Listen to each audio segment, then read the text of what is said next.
nombreuses villes et qui a entraîné une réponse de la part du président du Chili, M. Sébastien Piñera, disproportionnée, insupportable, puisqu'il a fait appel à l'armée qui a tiré sur les manifestants. À l'heure où je vous parle, 11 morts ont déjà eu lieu, 2151 personnes ont été arrêtées. Ce contre quoi proteste le peuple chilien, finalement, c'est 30 ans de politique libérale. C'est les conséquences concrètes des mesures mises en place par Augusto Pinochet, le terrible dictateur.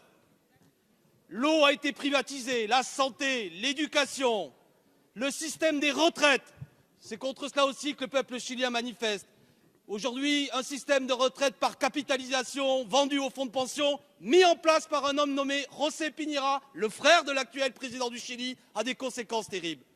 Contre tout cela, nous devons bien sûr affirmer notre sympathie avec le peuple chilien, mais nous ne pouvons pas nous mêler la vie interne de ce pays. Toutefois, vous le savez, le Chili va organiser du 2 au 13 décembre la COP 25. Monsieur le ministre des Affaires étrangères, on ne peut pas parler écologie en même temps qu'un gouvernement fait tirer sur son peuple.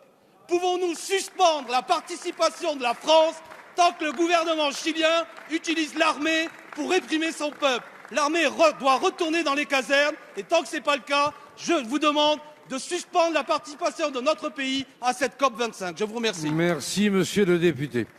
La parole est à monsieur Jean-Yves Le Drian, ministre de l'Europe et des Affaires étrangères. Monsieur le député Alexis Corbière,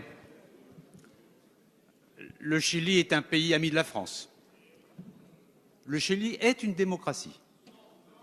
Vous le savez très bien vous-même, puisque vous êtes allé en fin décembre 2018 pour une visite où vous avez pu rencontrer les différentes parties prenantes de la démocratie chilienne.